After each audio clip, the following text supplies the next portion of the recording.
reality, captured in user-friendly symbols and processed for understanding.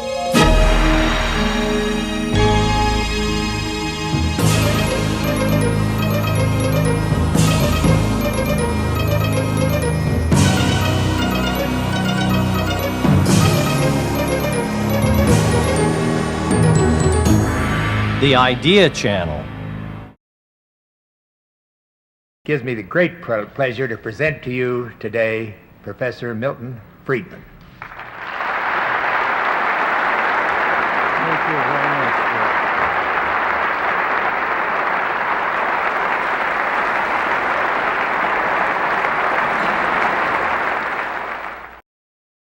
Bill. With respect to that title, which I admit leaves you wondering what it's all about, including me, I'll tell you what I really had in mind.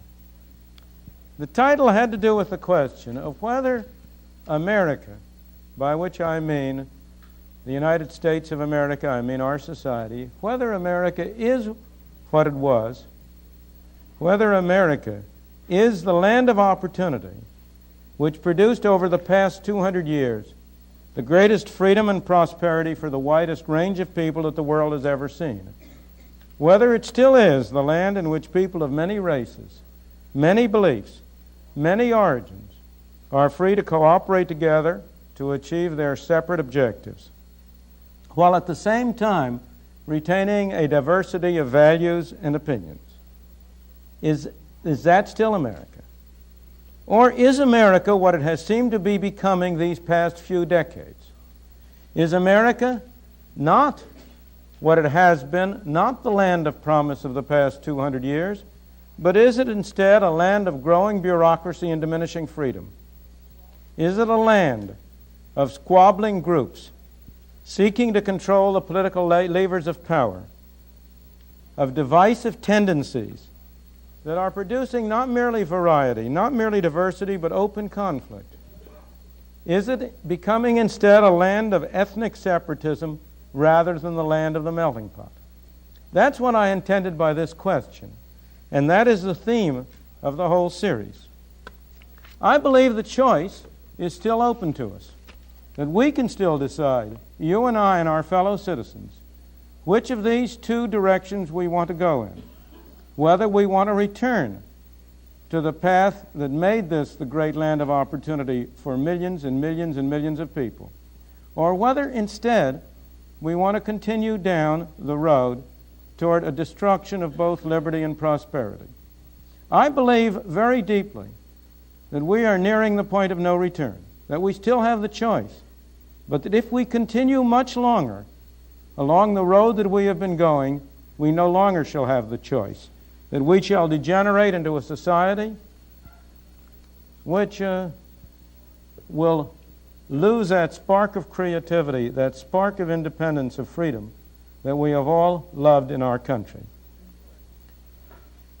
In this lecture, I want to touch briefly on the achievements of the United States and the problems it faces, and then probe more deeply into the fundamental principles that, in my opinion, we must rely on to get back on the right track.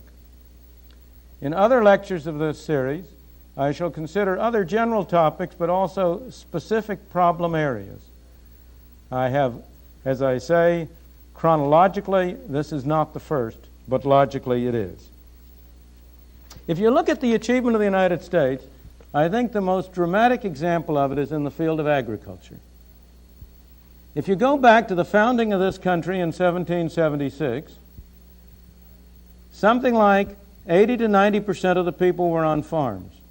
It took 8 to 9 people working full-time, 12, 16 hours a day to feed themselves and their families, and perhaps one other person.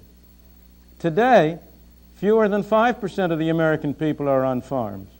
One person today can feed himself and his family and 19 other and their families, and also have a great deal left to export abroad. That is really, in a nutshell, the miracle of America. In the modern idiom, if you say, what made that possible, the first tendency of somebody would be to say, well, it must have been that there was a pretty smart and all-sighted government that was directing people what to do, that organized people's resources. But you and I know that the countries in the world where they have that kind of a government organizing their agriculture still have 40 to 50% of the people on farms, and indeed are relying on us to feed them. And you know, and I know, that certainly for the first 150 and more years of this country's existence, government played a negligible role in this process. After all, it was not until 1928, total government spending in this country never exceeded 10% of the national income. Total federal government spending never exceeded 3% of the national income, and most of that, of course, was for the Army and Navy. Of course, government did play an important role in providing a framework within which individuals could pursue their own values and their own interests. It even contributed in some ways to agriculture in particular through things like extension service and the land-grant colleges. But surely the major source of that enormous achievement was simply the fact that people were free to pursue their own interests in their own ways without interference from government. That's the most dramatic and obvious exemplification of this miracle that was America. But you can look at it in a more general way. Here, over the 19th century into the 20th century, this country welcomed millions and millions of immigrants. I suspect that most of the people in this room today are descendants, first-generation descendants, as I am, second or third-generation descendants, that most of the people in this room are descendants of those immigrants who came to the United States from foreign lands with empty hands. I suppose there is a substantial exception, because I see a good number of you who are citizens of other countries, and you are not descendants of those. But you are the modern wave that we ought to be welcoming as immigrants, in the same tradition as the tradition which enabled the rest of us to get here. You had a flood of immigrants, of millions of them coming to this country. What brought them here? It was the hope of a better life for themselves and their children. And in the main, they succeeded. It is hard to find any century in history in which so large a number of people experienced so great an improvement in the conditions of their life, in the opportunities open to them, as the period of the 19th and early 20th century. What was the source of this great achievement? Well, as has already been implicit in what I've said, the first and most important source was a set of values, a set of institutions that left people alone to left people free to pursue their own interests according to their own lights. But there was another factor of enormous importance that we no longer have today in the same degree, and that was the existence of two oceans that enabled us to follow George Washington's excellent advice to steer clear of foreign entanglements. And that certainly played an enormous role in enabling us to have those institutions and those arrangements that could let people develop their capacities.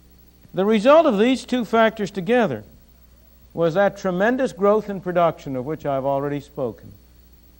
The freedom from foreign entanglements, the fact that we could devote our attentions to our domestic problems, the free institutions promoted an outpouring of initiative, of innovation, of invention in every area. That's the achievement of the United States.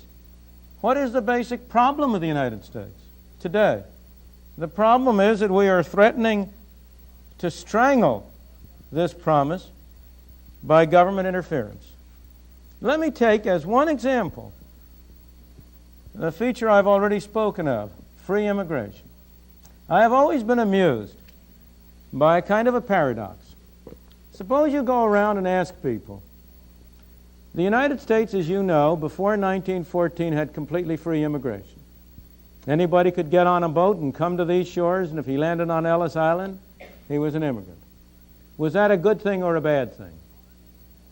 You will find hardly a soul who will say it was a bad thing. Almost everybody will say it was a good thing.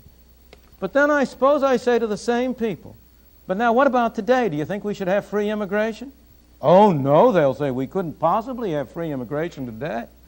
Why, that would flood us with immigrants from India and God knows where. We'd be driven down to a bare subsistence level. What's the difference? How can people be so inconsistent? Why is it that free immigration was a good thing before 1914 and free immigration is a bad thing today? Well, there's a sense in which that answer is right. There's a sense in which free immigration, in the same sense as we had it before 1914, is not possible today. Why not? Because it is one thing to have free immigration to jobs. It is another thing to have free immigration to welfare. And you cannot have both. If you have a welfare state, if you have a state in which every resident is promised certain minimum level of income or a minimum level of subsistence, regardless of whether he works or not, produces it or not, well then it really is an impossible thing. If you have free immigration in the way in which we had it before 1914, everybody benefited. The people who were here benefited. The people who came benefited. Because nobody would come unless he or his family thought he would do better here than he would elsewhere. And the new immigrants provided additional resources, provided additional possibilities for the people already here. So everybody could mutually benefit. But on the other hand, if you come under circumstances where each person is entitled to a pro rata share of the pot, to take the extreme example, or even to a low level of the pot, then the effect of that situation is that free immigration would mean a reduction of everybody to the same uniform level. Of course, I'm exaggerating. It wouldn't go quite that far, but it would go in that direction. And it is that perception that leads people to adopt what at first seem like inconsistent values. Look, for example, at the obvious, immediate, practical case of illegal Mexican immigration. Now, that Mexican immigration over the border is a good thing. It's a good thing for the illegal immigrants. It's a good thing for the United States. It's a good thing for the citizens of the country. But it's only good so long as it's illegal. That's an interesting paradox to think about. Make it legal, and it's no good. Why? Because as long as it's illegal, the people who come in do not qualify for welfare. They don't qualify for Social Security. They don't qualify for all the other myriads of benefits that we pour out from our left pocket into our right pocket. And so as long as they don't qualify, they migrate to jobs. They take jobs that most residents of this country are unwilling to take. They provide employers with workers of a kind they cannot get. They're hard workers, they're good workers, and they are clearly better off. If you ever want to know what people prefer, the surest sign is how they vote with their feet. And there is no doubt how the braceros vote. They vote to cross the border with their feet, on their feet, or in any other way they can, by the thousands and perhaps millions, for all I know. Illegal immigration is fascinating because it shows not only the main point I'm trying to bring out now, how interconnected are the various aspects of freedom, how interconnected is the problem of governmental arrangements for welfare and governmental arrangements for immigration and other things. But it shows a very different point that's kind of a digression. And that is how bad laws make socially advantageous acts illegal, and therefore leads to an undermining of morality in general. This is an obvious example. So long as the migration from Mexico is illegal, it's socially advantageous. It's doing everybody good. But there are many, many other examples. The standard example of economists, of course, is tariffs or price control. If you have tariffs, smuggling is performing a socially virtuous and valuable act. And so you have smugglers who are now criminals. but they are people who are doing something that is good for everybody. The effect of this, again, you can go on and on. Price control and wage control has exactly the same effect, and so on down the line. If you have bad laws, you create a situation in which it is socially virtuous for people to break it, and this in turn breaks down respect for laws in general and plays a not negligible factor, in my opinion, in the decline in the attitude toward law obedience and morality in recent decades. But let me go back to my main theme, because I want to show how important these things are by a very simple and personal illustration. If the United States in the 1890s had had the laws that we now have, the laws supposedly to protect the worker, supposedly to protect the poor, if I existed at all today, I would be a citizen of the Soviet Union. That's not a prospect I would have relished. But my parents emigrated here in the 1890s. They were in their teens. My mother was 14 and my father was 16 or 17. They were able to emigrate here. Why? Not merely because we had free immigration, but also, for example, because we had no minimum wage laws. Had there been minimum wage laws, there would have been no jobs for them to take. Minimum wage laws, like so many of these other interferences, though enacted in the name of helping the poor, in fact deny the very poorest opportunity. And you can go down the line. There would have been no entrepreneurs willing to provide employment under the only kinds of conditions and with the only kind of jobs that they were qualified for. Now, of course, it's a very hypothetical thing, because if they couldn't have emigrated to the U.S., they might not have met over in Carpatho-Ruthenia, where they came from. And if they had met in Carpatho-Ruthenia, they might not have gotten married. And if they had gotten married, they might not have conceived me. And I had been conceived, and you can go on with all the rest of the ifs. But had I survived, that particular area, which was at that time part of Austro-Hungary, later of Czechoslovakia, is now part of the Soviet Union. Can we get back on what I regard as the right track? Or have we been through a golden age? You know, I've always been fascinated by the story of golden ages in history. The fascinating thing about them is how brief they are. If you go back to the golden age of the 5th century BC in Greece, or you go back to the golden age in Rome, or go back to the several Elizabethan golden ages, or to the Renaissance, in each case, you have the same kind of phenomenon, a tremendous efflorescence, a flowering of culture, of art, of industry, of architecture, of whatnot, for about 75, 100, 125, 150 years, and then somehow or other it all disappears. It's the same people, same Peloponnesian Peninsula, same land that was there before the Golden Age came, and that is there after the Golden Age disappears. Have we been going through such a process? Was the 19th and first half of the 20th century our Golden Age? Are we on the way down? Or is there still a possibility of our being able to resume and have a renewed, a repeated Golden Age? We have many great assets. We have the asset of great wealth accumulated as a result of 200 years of a large degree of freedom. We have enormous diversity in our population. We have great springs of initiative. And we have another feature that I can best bring out by referring to a crack that our chairman, George Stigler, made some 30 years ago. Shortly after the war, he and I, and as it happens, the third person in this auditorium, traveled together to Europe to attend a meeting in Switzerland. It was our first time in Europe, or his and mine. And we spent 2 or 3 days in England and London, and 2 or 3 days in Paris. And then, you know, George is quick in learning. And as we left Paris, George remarked, he said, you know, he said, I've discovered the fundamental difference between the English, the French, and the Americans. I should say we have been very much impressed in Britain by the extent to which England was being strangled by the law obedience of its people, and the queues were everywhere and so on. And we were impressed in France by how rampant the black market was. And so George's conclusion was, he said, the fundamental difference is this.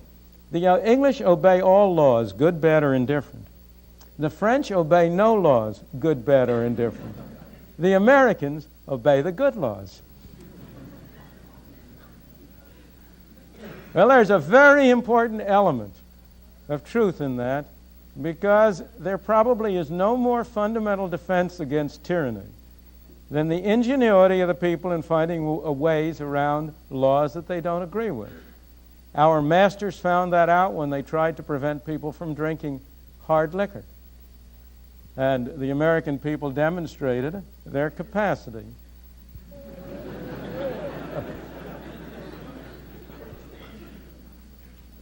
That is really an enormous source of strength. And it's, in fact, I must say, my own main source of optimism. But we also have great liabilities in trying to restore a new golden age. We already have gone very far in the direction of restricting our freedom. I need not go into all the details, but all of you are aware of the many ways in which you and I are not free to control our own lives in accordance with our own values. And there is a tremendous tyranny of the status quo.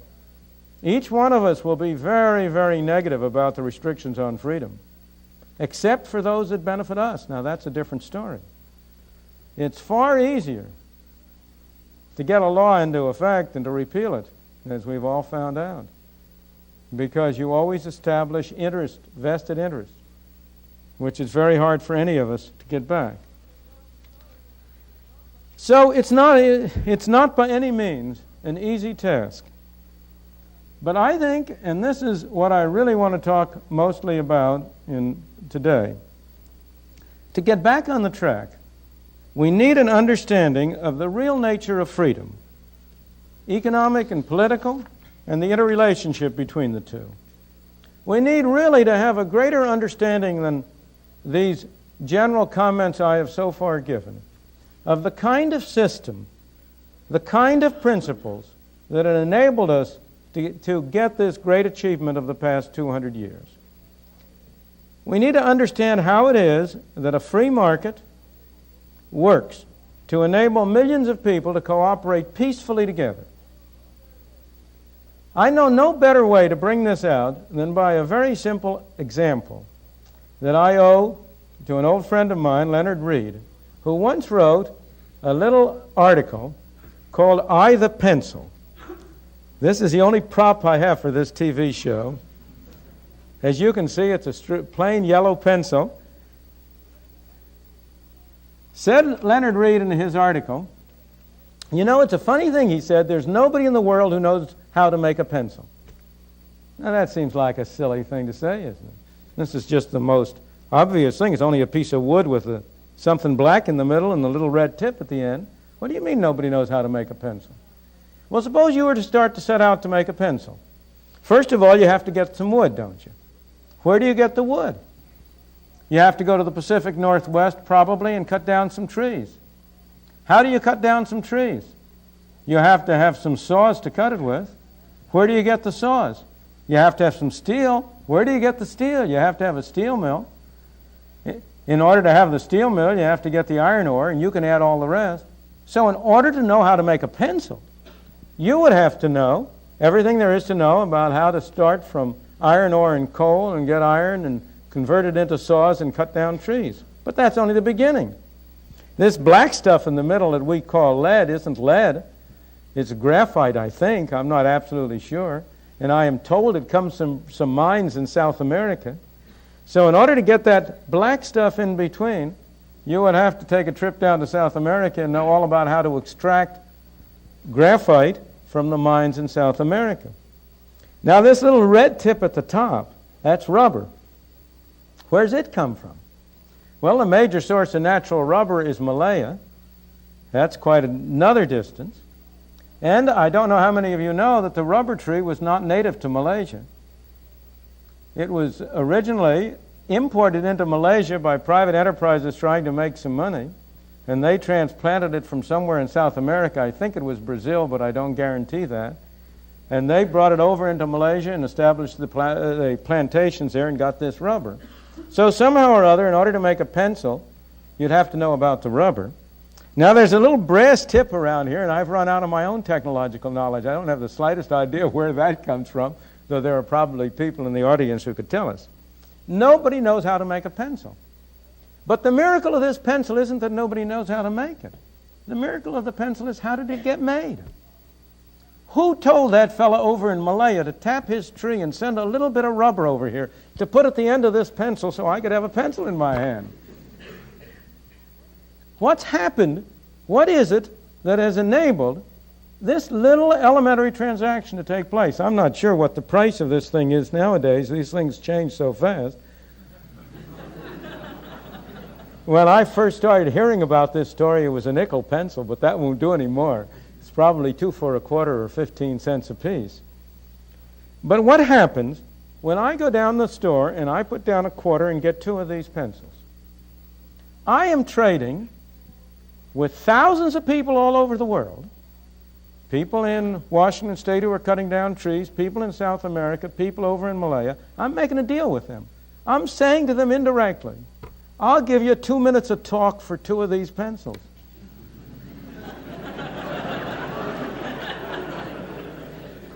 In fact, I hope I've underpriced myself in that calculation. Now, how is that brought about?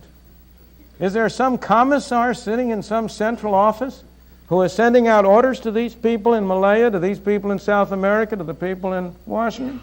How is it that they are led to cooperate with one another? That's the miracle of the price system.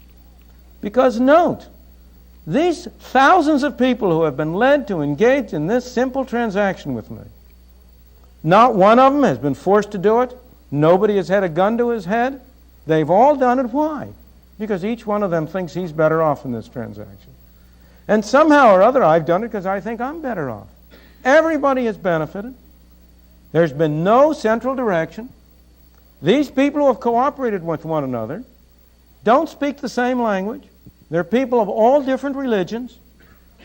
They may hate one another in every respect. But this hasn't prevented them somehow or other from being led to cooperate together.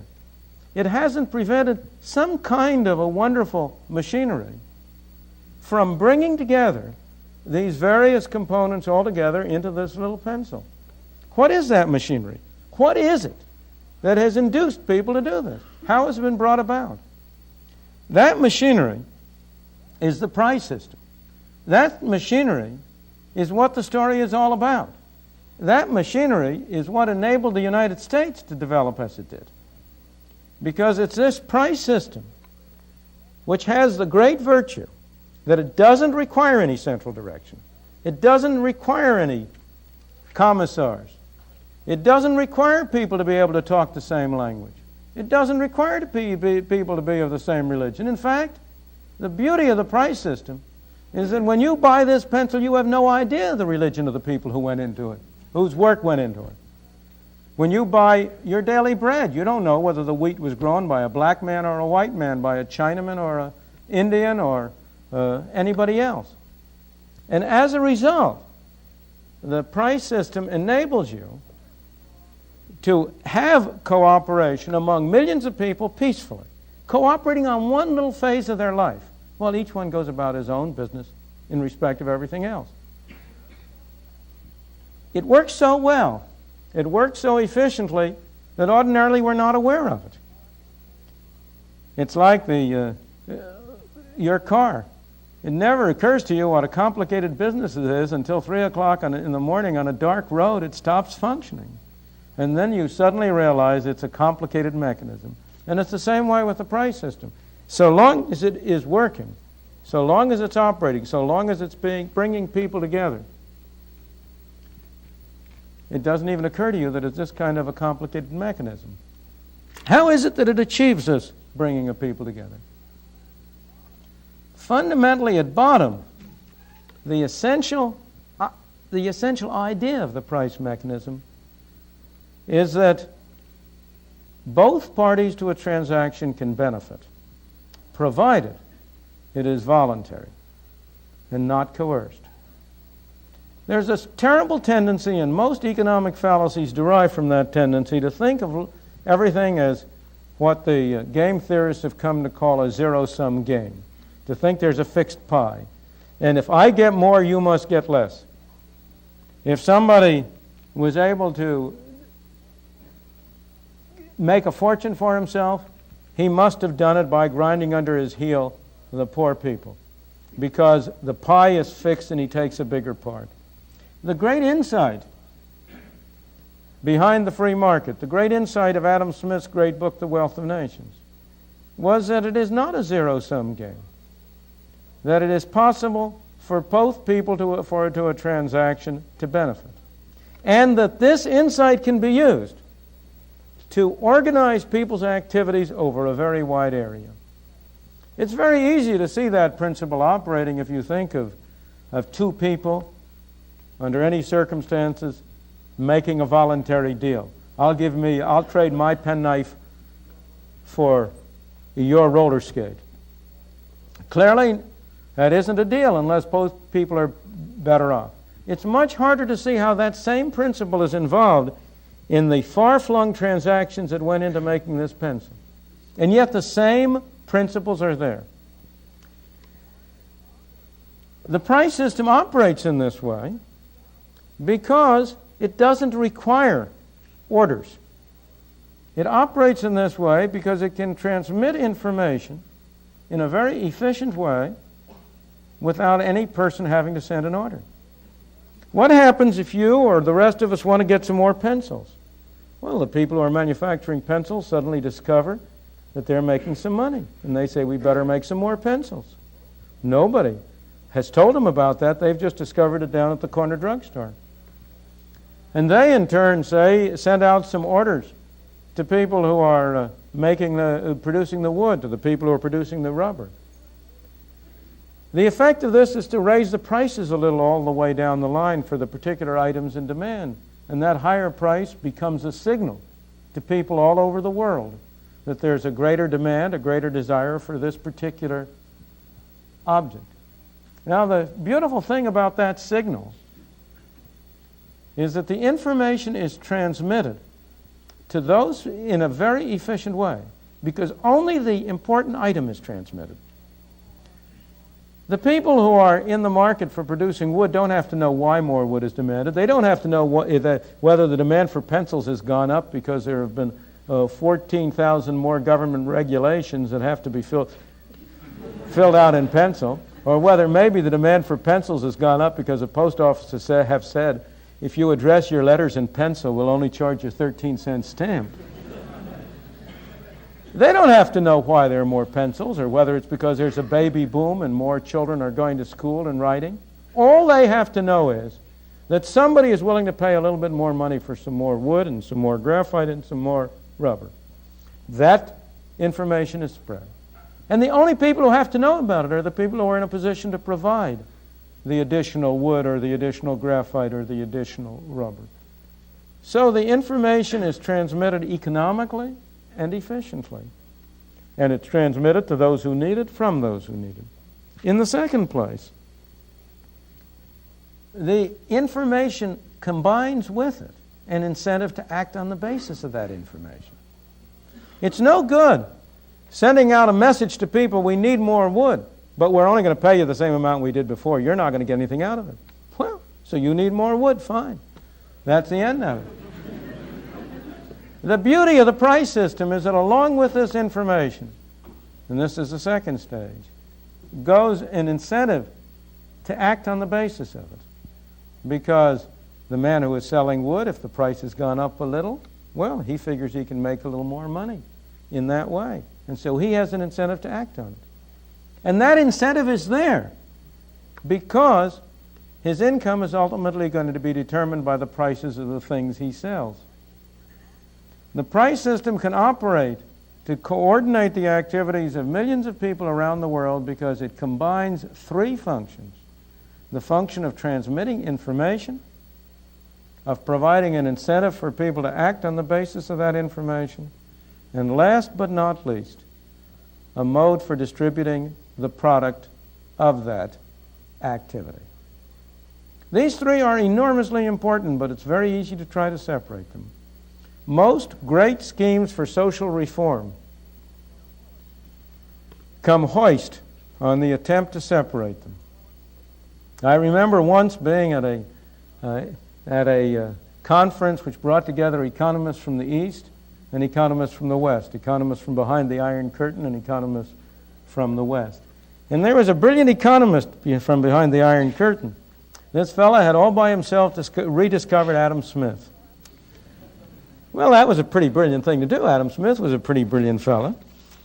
But the one thing that stopped him, and this was someone from Hungary as it happened, was that they kept trying to figure out how they could get the benefits of the first two functions of the price system without the benefit of the last. How you could get the benefits of the information and the incentive effects of the price system without also using it to distribute the income. And you will see that I have come back full circle to my paradox about immigration.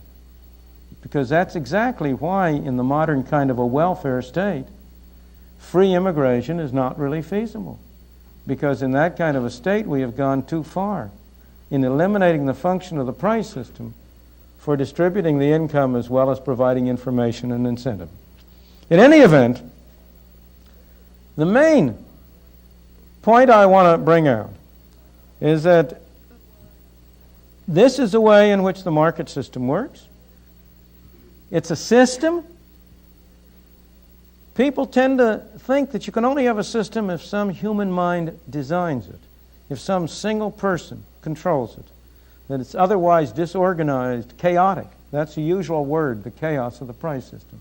But if you let your mind go over this simple example and see how you have organized these many people around the world, you will see that it is really a system, not simply chaos. And a system which has its laws of its own, dynamics of its own. The typical thing that we always say when we talk about organizing economic activity is to say that there are two ways of organizing economic activity. Command, the method of the army, or voluntary exchange, the method of the market. That's really false as a practical matter. In practice, with any complicated modern society, it is simply impossible to organize it by command. There is no cybernetic system, there is no computing system powerful enough to enable somebody at the center, or however you decentralize it through command, to control the last detailed activity of everybody along the line. You know that the standard way, one of the standard devices for labor disputes, is to throw the rule book at the employer, or, as they sometimes say, to work according to rule. You simply instruct the workers. You follow every single rule in the rule book precisely in detail. That'll bring any factory in the world to a halt. You cannot dispense with the separated knowledge and interests of the people at the bottom of the line. And that's why, except in the simplest cases, and even in the simplest cases, we're all members of families, and the standard example that is ordinarily given about the simple command economy is a family. It used to be the father, it's now the mother who's in control. But if all of us have been in families, and you know you really can't organize a family by command. You have to do it by voluntary agreement. I don't know how many of you have read Heydrich Smith's splendid book on the Russians. But he discusses the Russian economy. There's a case in which command has been carried perhaps to its highest extent in any country in the world, in any society in the world. But as he points out, mostly, Russia is really organized through voluntary exchange of one kind or another. As you all probably know, to go back to my first example of agriculture, something like 3% of the arable land in Soviet Union is in small private plots. The statistics are that something like a third of all the food of the country comes from that 3% of the arable land. I'm not saying it grows on it. I suspect it comes through it. The Russians are not without their ingenuity in getting around systems too. But much more beyond that. Smith points out that if something goes wrong with your electric light fixture, the last thing you'll do in the world is to call the government organization for the repair and maintenance of light bulbs. You will instead find a moonlighting fella who will come around in the evening and for a private side payment fix your electricity. Otherwise, you'll be without electricity for, well, an indefinite length of time. There is a flourishing voluntary exchange economy, but even more than that, within the factories, within the governmental arrangements, all the way down the line, you have to rely on people using their own initiative. So that, in fact, there is only one way in which any complicated society can be organized. But there is an enormous difference between a system in which that is permitted to be the dominant way and a system in which that way has to overcome the distorting influences of the commands. What you have in every society is fundamentally the use of voluntary exchange at the bottom. But if it is accompanied by an excess of attempted command, the combination of the two is tyranny and misery. The command produces a tyranny. And the most that voluntary exchange fighting against those commands can do is to prevent the misery from being absolute. It at least relieves the misery a little and allows the system to operate. Let me close by emphasizing that I've been discussing the role of the market in a free exchange, the role of freedom, economic freedom, and its connection with political, human, religious freedom. That the role of the market, this point I'm making about the market enabling you to separate the economic activities from the other activities, is what's essential to the maintenance of political and social freedom. But let me emphasize that I am emphasizing that because I think that's what we need more of. I am not arguing that government does not have a role. Of course it does. I am not an anarchist, but I am persuaded that the problem of our society today is too much government, not too little. Indeed, I am persuaded that government is failing to perform the functions which it alone can perform because we are trying to have it perform functions which it cannot perform. In Walter Lippmann's phrase, which I may say goes back to the 1920s, we are an over-governed society.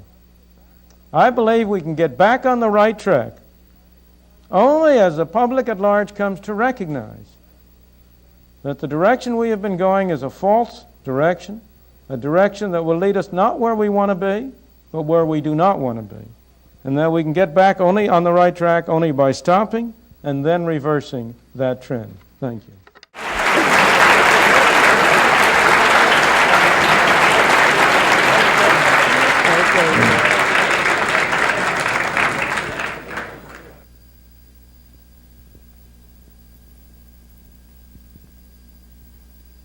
How would you reconcile your advocacy of open immigration with your support of a negative income tax, a program which would have, in effect, have a minimum income for every American?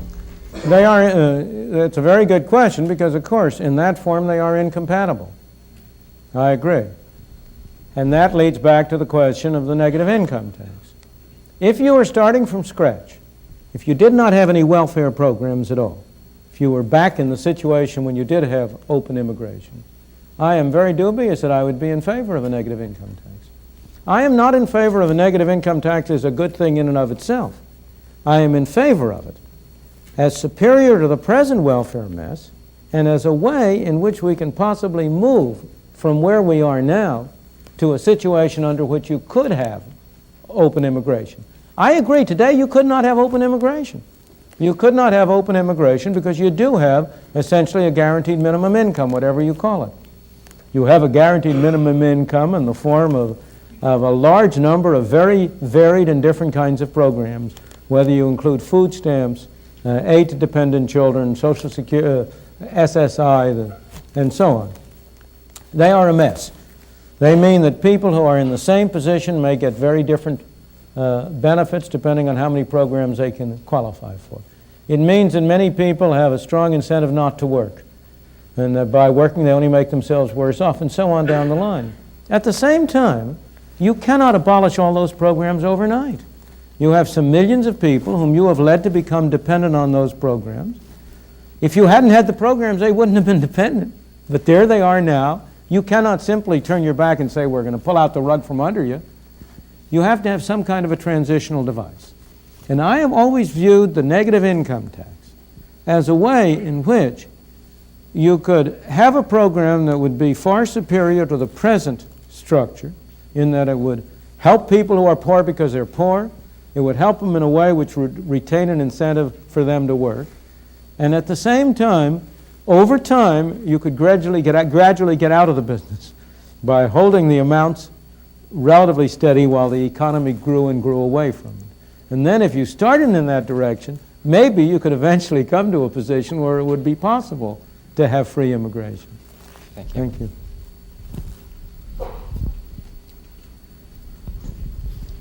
Mr. Friedman, how much government intervention do you think is necessary to prevent the rise of monopoly and oligopoly under the free enterprise system, or would it take care of itself if left alone? Well, I believe if you examine the sources of monopoly and oligopoly, you will find that almost all those sources are government intervention. I think the situation is almost precisely the reverse. Let me put it in a very simple way. Suppose I were to ask this audience my favorite question along these lines. You have one law you can pass. Its only purpose is to reduce the extent of monopoly. That's its only purpose. You have one law. What law would be most effective in achieving that end? What law would you pass? I don't mean any gimmicks. You know, it's not going to be something in which you can have a law with 4,000 different parts. I'm not asking a very complicated question. What would you do? Limit the size of the market that they could. Well, that's one proposal, the limited proposal. But you will agree with me, I'm sure, immediately that mine is a much better one. And that's free trade. Eliminate all tariffs and all restrictions on foreign trade, and you enable the world to come in as competition to prevent domestic monopoly. Wouldn't that do a great deal more good in preventing monopoly than would a limit on the size of enterprises, with much less restriction in human freedom? Now, if you ask yourself, where do monopolies come from? In the United States, the most important and the strongest monopolies are unquestionably those that derive from governmental privilege. The monopoly of a TV license, granted by the government at a zero price. That's a source of monopoly privilege. It also has been a source of wealth for some notable Americans. The grant of a tariff protection. Would the steel industry in the United States have any kind of monopoly or oligopoly position if it weren't able to get government to impose restrictions on imports of foreign items and so on? Trade union monopolies. They get their strength and their support from Davis-Bacon Act, Walsh-Healy Act, other governmental measures that interfere with competition by others. It's very hard. In fact, I have tried to consider, and George Stigler is a greater authority on this than I, so maybe we ought to get him in to add to this, what private monopolies there are that have been able to maintain themselves over any long period of time without government assistance. And I have myself only been able to construct two. One is an international one, the De Beers Diamond monopoly. It really is I don't understand it. Maybe George can tell us the answer. But it has been successful over a very long period. And the second was the New York Stock Exchange. Not more recently, because since 1934 it's had the help of the SEC. But before 1934, from about the Civil War to 1934, so far as I know, it had no government support, and yet it did maintain an effective monopoly. But almost every other case, you have temporary monopolies develop, and if the government doesn't come in to shore them up, they fall to pieces. The railroads became a monopoly only because they were able to get the Interstate Commerce Commission established. Trucking is a monopoly because the ICC keeps out competitors. And you can go down the line and find that one hypothetical monopoly case after another derives from governmental assistance and support. So I think the answer to your question, and you and I have the same objective here, is less government intervention, not more. Thank you. I very much enjoyed your example about the pencil, but it raised a very serious question in my mind, is that there's only so many trees to get that pencil from, and there's only so much steel to be mined. Now, how would a free enterprise system go about creating more trees? They only grow so fast, or steel can only be discovered as That's a very, very good question. I remember once, about 15 or 18 years ago, I was on a private farm in which they were planting a crop which was going to have a yield 100 years from date. That crop was trees.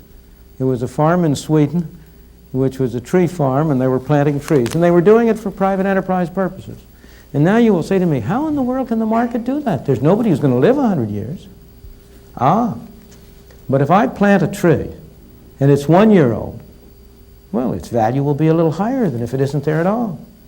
If it's 2 years old, it'll be worth still more. If it's 3 years old, it'll be still worth still more. So I, as an individual planting those trees, don't have to look to my length of life. I am creating value every year as those trees mature. And the closer they come to the time when they can be used for the purpose of making pencils, the greater the value they have.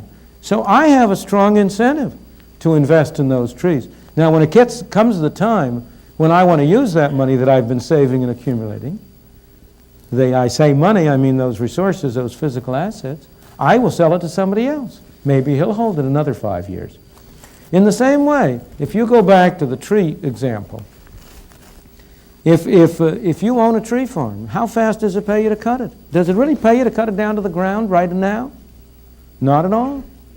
That depends on what's going to happen to the price of wood in the future. See, the price system is a very subtle and sophisticated thing because it also gives you information about whether you should save things for the future. If it looks as if something is going to be very scarce, then it will be to your incentive to hold on to it and not to let it go. And that will drive up its price immediately. And that will give people an incentive today to consume less of it. Take trees. The fact is that the total amount of trees is not finite. The total amount of trees is infinite because you can plant it, you can grow it, you can harvest it. And unless I am mistaken, there are more trees being harvested today than there was 50 or 75 or 100 years ago. The volume of wood production has gone up, not down. It's really a mistake to suppose that you've got a finite... You see, again, if you'll pardon me, you're involved in the same mistake I mentioned before, the fixed pi idea, the zero-sum game idea. There isn't a finite amount of trees out there.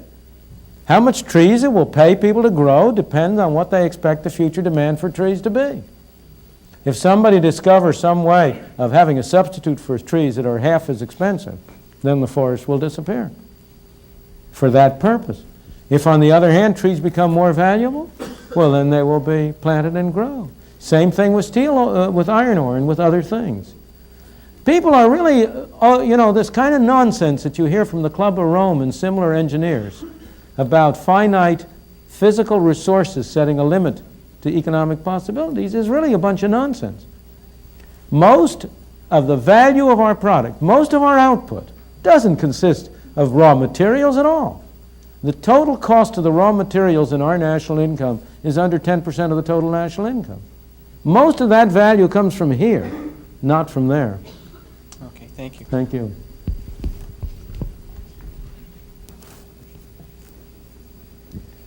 In your opening comments, sir, you made some reference to ethnic separation and the melting pot. Well, it seemed that you spoke in disparaging tones as to ethnic solidarity. Would you please comment on that? Sure, I'll be glad to. I believe it's highly desirable for people to be able to pursue their own values, to have whatever ethnic values they want, provided they do it voluntarily and do not interfere with the freedom of others to do it also. We want a society of variety and diversity. We want a society in which people can celebrate their own special ethnic backgrounds. But that's a very different thing from a society in which there is somehow which somehow takes ethnic characteristics as a criterion for preference or lack of preference, for a society which moves away from the doctrine of color blindedness to the doctrine of so-called affirmative action. That's the problem. The problem is, you see, this is one component of a very much broader problem. You cannot achieve, in general, good ends by bad means. And the ends, the desire to correct past discrimination, the desire to improve the conditions of people, and to enable people of all colors, creeds, backgrounds to have a more even start, is an admirable end.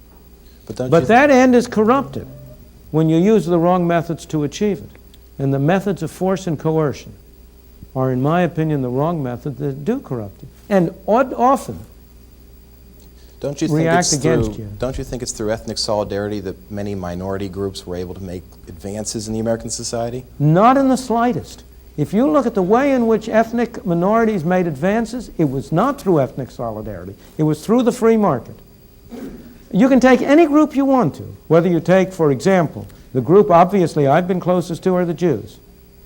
How did the Jews make their way? Only in the competitive areas of the American economy. How did the blacks make their way? Only primarily in the competitive areas.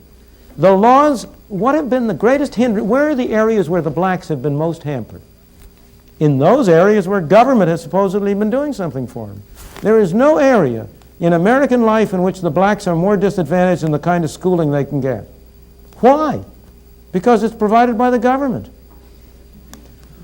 The minimum wage laws are supposed to be to help the poor, to help the disadvantaged. They are the most anti-Negro laws on the books. Why do we have unemployment rates of 40 to 50 to 60% for black teenagers? Because the law says it is illegal for an employer to hire them at a wage which corresponds to their productivity and to their worth. That he can only hire them if he's willing to pay them charity. It's a law that he must discriminate against people with low skills. First, we give them lousy government schools so they have no skills.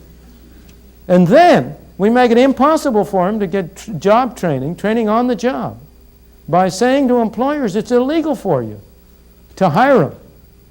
And that's why, if you look at the record, you know this is a recent phenomenon. If you go back to the immediate post-war period, before the minimum wage was biting, the unemployment rate for black teenagers and white teenagers was roughly the same.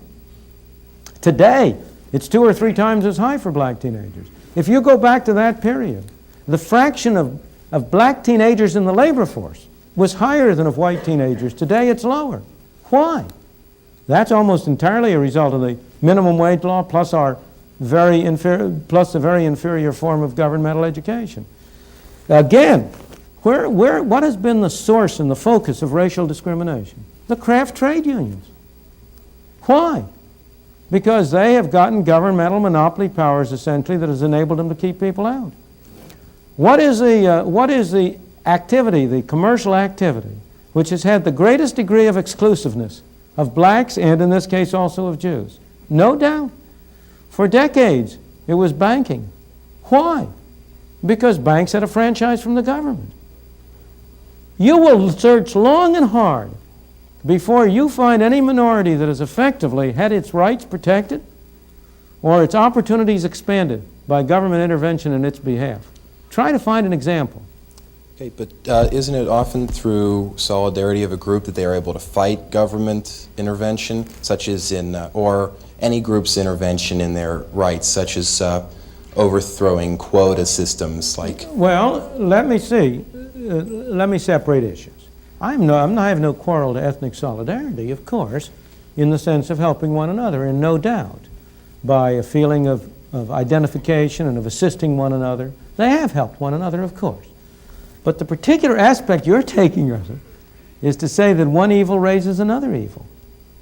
I agree with you that once you start on the route where you turn to government to control the conditions of entry, then people who want to fight against bad government discriminations have no other choice but to go through the same political mechanism. So I agree with you that they have.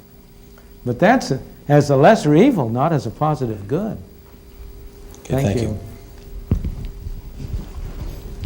Dr. Friedman, in relation to your statements as far as Mexican immigration go, I'd like to make the following comment, and that is that it seems to me that Mexican immigrants have a choice between, on one hand, staying in Mexico and getting what life they can, which to me seems like trying to evade starvation as long as possible, or crossing the river and then taking the job that they have available. And what I'm wondering is this choice a choice at all, and is it not equivalent to the gun against the head that you were talking about as absent from the free... Who's holding the gun? The capitalists in Southern California who own the... On the contrary, it's in your image, it would be the Mexicans who are holding the gun. Well, Because what denies them the opportunity in Mexico? there aren't enough capitalists in Mexico, as opposed to...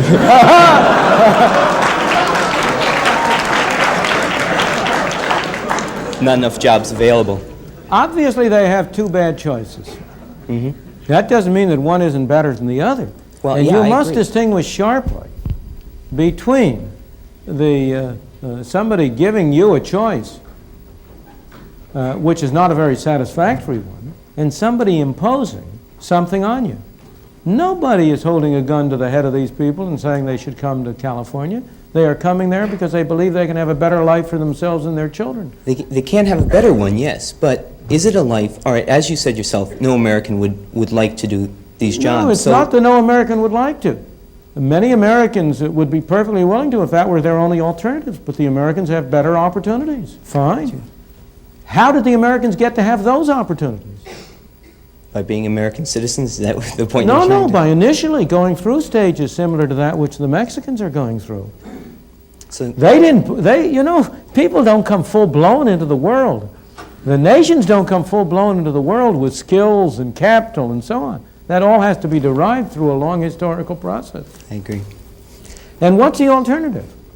If you say, well, we're willing to have the Mexicans in only if they can be supported at the level at which the Americans are supported, then you're condemning them to stay in Mexico. Mm-hmm. But isn't So it true... don't hurt them in order to help them. Isn't it true that the wine growers in Southern California would prefer to have these Mexicans working at the rate they are working at than they would to have Americans come in and demand higher wages because of the alternatives they have? They would prefer to pay lower wages rather than higher wages. You'd like to pay lower prices for the things you buy rather than higher prices. Of course, that's the whole system. That's exactly the system. And if you say to the Mexicans, you may not offer to work for lower wages, then you're denying them the only weapon they have.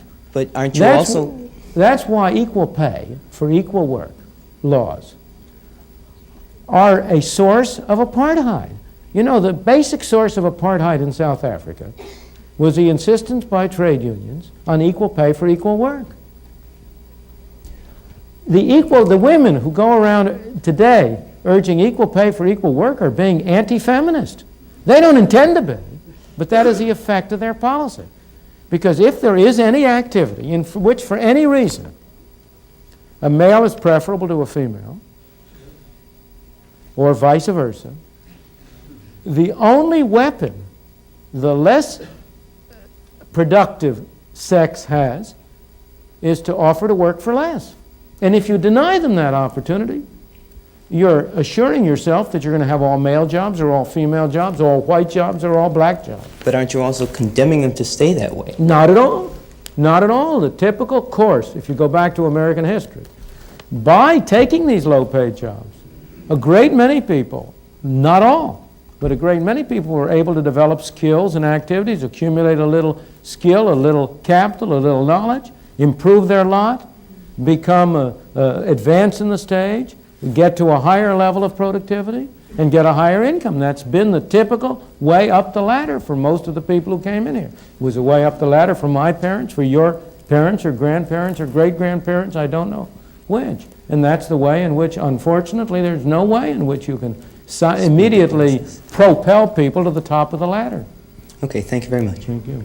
You spoke a few times, you mentioned distribution of wealth. Sure. But most of what I've heard you talking about has been about the distribution of income rather than about the distribution of wealth. Yes. Now, you wouldn't argue, at least I hope you wouldn't, that the person in, let's say India is genetically inferior, say, to the person in America, It's rather through the purely arbitrary circumstance of birth that he's in a country with a less developed economy or in a family that doesn't have as large a share of the capital.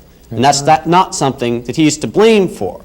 Oh, I'm not So blaming that anybody. Even if the free market system equitably works and everyone progresses an equal amount, that person who started out with a lesser share of the capital is still going to end up with a lesser share of the capital. That's right. And there's nothing in the free market system that's going to enable him to make up for what was a purely arbitrary deficit in the first place. And given that the kind of people who become successful capitalists do not become that way by giving away their wealth voluntarily, isn't it necessary to forcibly redistribute wealth before you can begin to operate under a capitalist system? No, it is not. Now, but let's examine this argument. Because of course it's true. There's no justice in the distribution of income or wealth. I never would argue there is. Those who are wealthy don't deserve to be wealthy any more than those who are poor deserve to be poor. It's pure accident. And we might, but if you start to look at things that way, you're going to go down the wrong line. Because you're going to get back into this kind of a situation of destroying the good things, destroying what is possible in the search of an impossible ideal. The only way in which you can redistribute effectively the wealth is by destroying the incentives to have wealth. And the question is, what is the way, what is the system which will offer those people who are so unlucky as to be born without good positions, what is the system which will offer them the greatest opportunity? Well, one possible way of redistributing the wealth without affecting the incentives to earn as much income as possible is simply to have a 100% inheritance tax. But Since that won't affect the incentives, it's only after the person's dead anyway. I beg your pardon. I'm afraid, I don't know the family you come from. I don't, but as you grow up, you will discover that this is really a family society and not an individual society. We tend to talk about an individualist society, but it really isn't. It's a family society. And the greatest incentives of all, the incentives that have really driven people on, have largely been the incentives of family creation, of family, of establishing their families on a decent system. What is the effect of 100% inheritance tax? The percent of 100% inheritance tax is to encourage people to dissipate their wealth in high living. What's the harm in that? The harm in that is that where do you get the factories? Where do you get the machines? Where do you get the capital investment? Where do you get the incentive to improve technology? If what you're doing is to establish a society in which the incentive is for people who, if they by accident accumulate some wealth, to waste it in frivolous entertainment. You know, the thing is that the thing that is amazing that people don't really recognize is the extent to which the market system has, in fact, encouraged people and enabled people to work hard and sacrifice in what I must confess I often regard as an irrational way for the benefit of their children. One of the most curious things to me in observation is that almost all people value the utility which their children will get from consumption higher than they value their own. Here are parents who have every reason to expect that their children will have a higher income than they ever had. And they scrimp and save in order to be able to leave something for their children. I think you are sort of like a bull in a china shop if you talk about the 100% inheritance tax having no incentive effects. It would destroy a continuing society. It would destroy a society Well, you're saying in which there are links from one generation to the next. Okay, Mr. Friedman, referring to the statements that you made about women who advocate equal pay for equal work. Gee, I thought I'd get a rise out of that sooner or later. Delighted to have it. Yes, okay, I just would like to know if you're insinuating or perhaps, point blankly saying that women and other minorities' skills are inferior to those of those now holding those jobs, and that they need to go through a period where their skills need to be improved and therefore deserve to be paid less? No, I don't think desert has anything to do with it. I'm not, first of all, I think desert is an impossible thing to decide. Who deserves what? Nobody deserves anything. Thank God we don't get what we deserve. But I'm not saying that at all. I'm saying a very different thing. I'm saying that the actual effect of requiring equal pay for equal work will be to harm women. If women's skills are higher than men's in a particular job and are recognized to be higher, the law does no good, because then they will be able to compete away and can get the same income. If their skills are less for whatever reason, maybe it isn't because it's their sex, maybe it's because they were out of the labor force, maybe it's for other reasons, and you say the only way you are able to hire them is by paying the same wage, then you're denying them the only weapon they have to fight with. If the unwillingness of the men to hire them is because the men are sexist, what's the phrase, racist, sexist pigs or whatever, if that's the only reason they want to hire them, nonetheless, you want to make it costly to them to exercise their prejudice. If you say to them, you have to pay the same wage no matter whether you hire women or men, then here's Mr. Sexist Pig. It doesn't cost him anything to hire men instead of women. However, if the women are free to compete and to say, well, now look, I'll offer my work for less, then he can only hire men if he bears a cost. If the women are really good as a man, as good as the men, then he's paying a price for discriminating. And what you are doing, not intentionally, but by misunderstanding, when you try to get equal pay for equal work laws, is what you are doing is reducing to zero the cost imposed on people who are discriminating for irrelevant reasons. And I would like to see a cost imposed on them. I'm on your side, but you're not. Thank you.